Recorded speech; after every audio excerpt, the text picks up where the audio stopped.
What's going on, guys? This is Rob. If you guys enjoy my content, make sure you hit the subscribe button and make sure you hit that little bell so you never miss out on my sexy voice.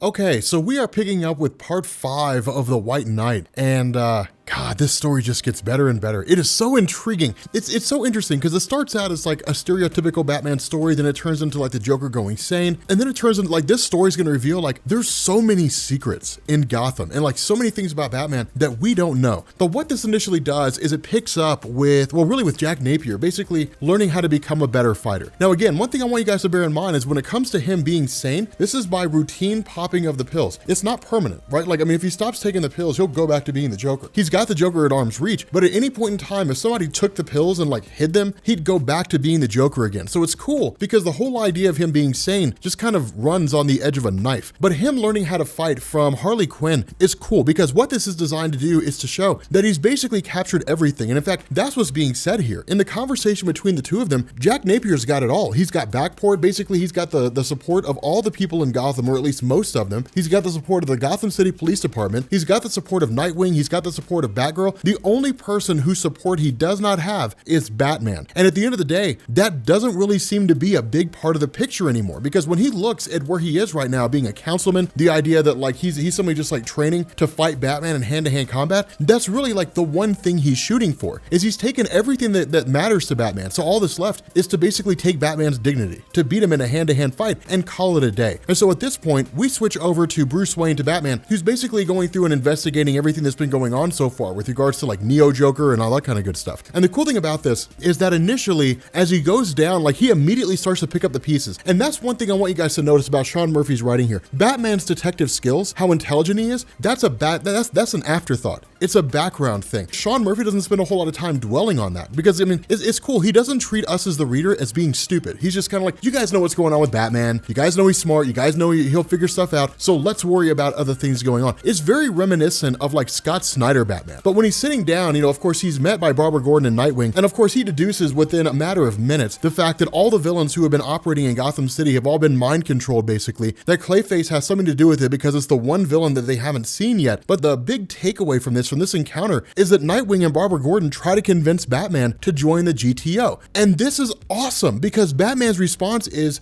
no. But notice his reasoning here. Batman doesn't simply say no because, you know, like, I don't trust the GTO. He says no because I don't trust Jack Napier. Batman is incapable of letting go of the idea that Jack Napier is the Joker and is a bad guy. Batman believes that like people can't change, that the Joker can't change. And that's what's so ironic about this, is Batman's entire mission is predicated on rehabilitation. It's predicated on the idea that a villain can basically be redeemed and become a good guy. That's why he doesn't kill anybody. But the instant the Joker is redeemed, well, then suddenly there's got to be something going on. It's basically one of these things where like Batman has a role to serve, he has a purpose to serve, and he can't let it go. Batman can't function if there are no criminals in Gotham. And if Batman can't function, Bruce Wayne has no purpose. And if Bruce Wayne has no purpose, then a purpose has to be created. And that's exactly what's going on here. To everyone who's looking at Batman, he's creating enemies because he needs someone to fight. Someone out there has to be wrong. And that's why this is so cool. Dick Grayson is being reasonable. Barbara Gordon is being reasonable.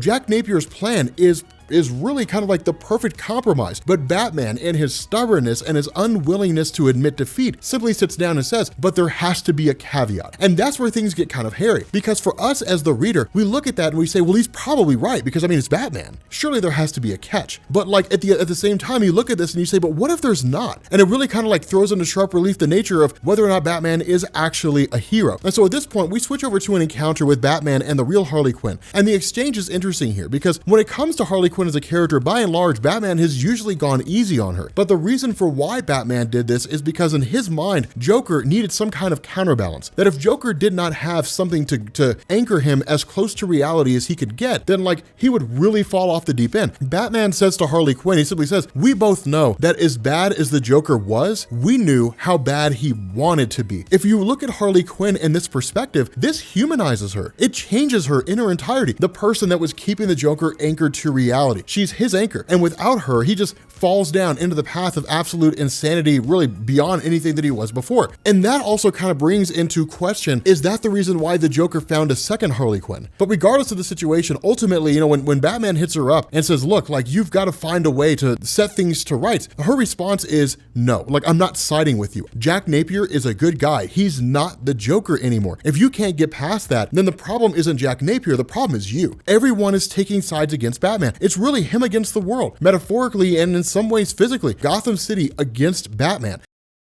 And so from here, we pick up with Neo Joker and Mad Hatter. Now, these two trying to break into Wayne Manor, this goes pretty par for the course in the sense that, like, one, you're talking about like military grade computer systems. I mean, you're talking about like the highest levels of security in order to like access Wayne Manor, to say nothing of the computer in the Batcave. And where Mad Hatter goes through and tries to hack and different things like that, what ends up happening is Neo Joker actually uses her ability to control criminals and brings in Poison Ivy and literally has her use her vines to start snapping through and tearing down different doors. They're searching for information that would connect the Wayne family to the Freeze family. And the Freeze family was part of the German SS back in World War II. They're basically trying to find a way to connect the dots between Wayne and some pretty seedy things that happened during the Second World War. And so as a result of this, Poison Ivy, the various plants she uses, some of them are able to basically sense like stale air, indicating there's a room with a door that hasn't been open in forever. And so they actually find the room, manage to tap in there, but then like Bruce Wayne realizes what's going on when, like, you know, the alarms go off. And this is hilarious. This is one of the funniest parts of the story, because when they get in there and they start sniffing around and they find blueprints for like underground tunnels, different things like that, suddenly Bruce Wayne comes flying out of nowhere. Get out of here, you hooligans. He's just like this rich guy terrified for his life. In truth, he could have just sort of lost it and like gone after the two of them and just started ripping things up. But remember, when you're Batman, you kind of recognize that sometimes the best fight is the one that lasts the long term. It's the one where you gather all the information that you need. And having like Neo Joker and Mad Hatter bust into his house and then start searching through a room where you could show up as Batman, is, well, let's follow them. Let's see what's going on. Let's see what they're doing. And let's even check out this room, because one of the things we find out is that, of course, you have Nightwing who responds as part of the GTO, and Batman simply says, like, they were in a room that I didn't even know existed. He had no idea that it was there. And so at this point, it's really more questions racing through his mind than answers. But the cool thing is that where Nightwing simply says, hey man, look, like, Mr. Wayne, chill man, the GTO has got this, what we end up having is him, of course, you know, basically donning his Batman outfit. Now, this is beautiful. The way that Sean Murphy does this is absolutely stunning, because what we have here is the GTO chasing after Neo Joker, basically going after Neo Joker and going after Mad Hatter. And they should be able to take them out. And in fact, they're catching up with them. They're able to hold their own. Some of the criminals of Neo Joker are being called in to kind of, you know, back off and force off some of the GTO. But then you end up having like the forces of Backport that show up. And so they start taking out criminals too. So for the most part, Neo Joker and Mad Hatter are effectively finished, right? I mean, it's only a matter of time. They're going to chase him to a bridge or something like that, but it's only a matter of time before they get caught. And then here comes Batman. And what he actually ends up doing is ruining everything. He screws it all up. And that's what's so great about this, is because we look at Batman as the guy who shows up and saves the day. Batman's a superhero. Batman saves the day. That's what Batman does. Instead, like, you have a city that's basically able to stand on its own 2 feet now, that doesn't need Batman anymore, but he makes his presence known. Batman has to exist. He has to be there, even if it means screwing things up, making things worse. And so, of course, where he grabs a couple of the documents, you know, he gets a hold of Neo Joker, but she makes her escape alongside Mad Hatter, and he grabs a couple of pages that basically show Thomas Wayne next to one of the freezes from World War II. The bridge ultimately collapses, and then you immediately have Jim Gordon who says enough is enough. Everybody's just fed up with Batman. They're tired of it. How many resources have been wasted because of Batman? Here's a foolproof plan called the GTO to basically have vigilantes and the Gotham City Police Department work together. And then here comes Batman out of left field, you know, ruining everything, tearing everything up, you know,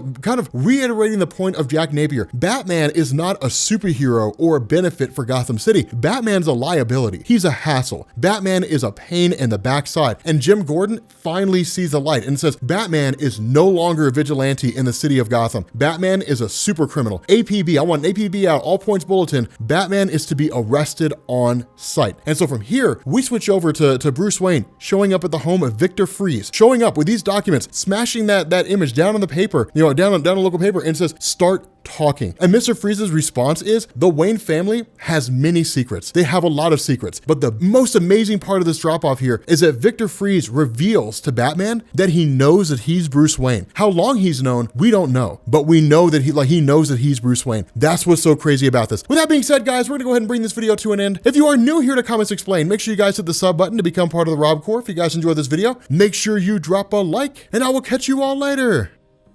Peace.